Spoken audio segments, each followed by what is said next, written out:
Bonjour, nous allons nous intéresser aujourd'hui aux différentes techniques de prise de son à l'image. Actuellement, je porte un micro-cravate, mais un preneur de son peut faire bien mieux avec sa perche. Nous allons ensemble écouter une sélection de micros souvent utilisés en tournage. Un micro Canon Sennheiser MKH60, un micro cardioïde Schoeps CCM41 et enfin un micro à ruban Beyerdynamic M160. Bonne écoute! Voici le premier micro de cette rubrique, un Sennheiser MKH60. C'est un micro-canon qui fonctionne selon le principe du tube à interférence. Le son dans l'axe traverse le tube sans encombre.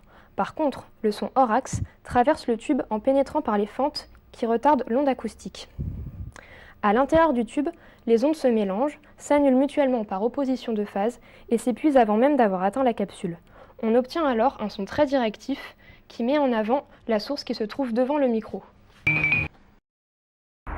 Jamet, ici nous sommes très près de l'autoroute.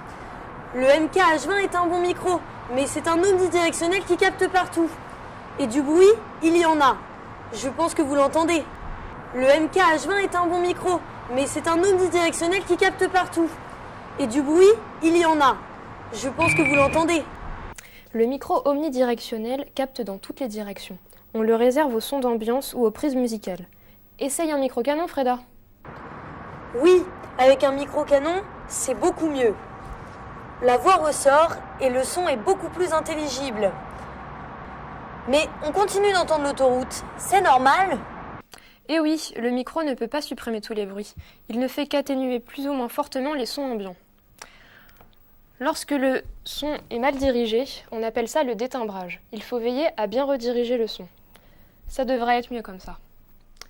Dans la seconde partie, nous verrons qu'il n'y a pas que les micro-canons qui sont directifs. A tout de suite. Les micro-canons sont très directifs, mais ce ne sont pas les seuls. On trouve des capsules hypercardioïdes fonctionnant avec le principe du gradient de pression. Ils ont une directivité bien plus homogène en fréquence et se comportent différemment en milieu réverbérant. Écoutons ça. Eh oui, Freda, on peut tout à fait percher avec un micro hypercardioïde à gradient de pression. Par exemple, le CCM41 de Schoeps. Dans des lieux réverbérants, ils seront même meilleurs que les micro-canons. Nous sommes ici avec le CCM41. La couleur est différente du MKH60. Il n'y a plus de tube à interférence et les sons ambiants sont moins détimbrés. Qu'est-ce que tu en penses, Jamet? C'est mieux ou pas? Excuse-moi, je ne t'ai pas écouté. Qu'est-ce que tu disais? Je te demande si tu préfères le son du MKH60 ou celui du CCM41. Tu m'écoutes ou quoi? Ah oui, je crois que je préfère le CCM41. Mais après, c'est une question de goût. D'ailleurs, c'est le micro qu'utilise en ce moment l'ingénieur son pour capter ma voix. Bon, je crois qu'on m'attend pour aller tester les autres micros. Il nous reste le micro à ruban, le M160 de Beyerdynamic.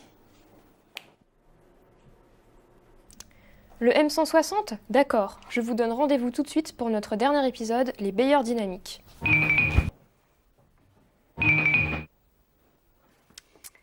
En tournage, on utilise principalement des micros électrostatiques. Ils sont sensibles et ont une bonne réponse en fréquence. Cependant, des ingénieurs du son gardent précieusement dans leur valise un ancien modèle de chez Beyerdynamic, le M160. Ah, le Beyerdynamic. C'est un micro à ruban, une technologie qui ne se fait plus du tout. Mais le M160 et le M88 sont restés des références incontournables, celles qu'apprécie le plus Monsieur Lefebvre. On est avec le M160. Dis donc, Jamet, il ne sort pas fort ce micro? On a dû augmenter les gains de la mixette. Et oui, ce n'est pas un électrostatique. Le ruban est l'ancêtre du dynamique et de la bobine mobile. Lorsqu'on prend un micro statique à large membrane comme le TLM103, sa sensibilité est élevée, 20 mV par pascal. Mais il faudra quand même atteindre le niveau ligne aux alentours de 2 volts en amplifiant par 100 le signal, autrement dit ajouter 40 dB de gain. La sensibilité du M160 est de 1 mV. Il est 20 fois moins sensible que le TLM103. Pour lui faire atteindre 1 volt, il va falloir l'amplifier par 1000, c'est-à-dire 60 dB. La faible sensibilité du M160 va nous servir à atténuer tous les sons lointains. Il va nous être utile dans toutes les situations difficiles. La sensibilité du M160 est très faible. Mais oui, c'est un micro fait pour être perché très près de la source. Demande à ton cadreur de resserrer le plan et approche ton micro. Ah, c'est mieux comme ça. Étonnant ce M160. En plus, il a une tête vraiment amusante. Mais l'ingé son me dit qu'il est lourd à porter sur sa perche. Freda, merci à toi. Eh bien, c'est la fin de cette rubrique. Nous avons pu voir qu'avec le choix d'un micro et son placement, le preneur de son dispose de toute une palette de sonorités différentes. Récapitulons. Le micro-canon permet d'atténuer en extérieur les sons ambiants. Il permet également de réduire la distance apparente à la source. Le statique à gradient de pression est plus efficace en intérieur et dans les milieux réverbérants du fait de sa directivité plus homogène en fréquence. Le M160 ou M88 permet de mettre la voix au-dessus du reste à condition d'être en plan serré et de rapprocher le micro de la source. Eh bien, c'est la fin de cette rubrique. À bientôt!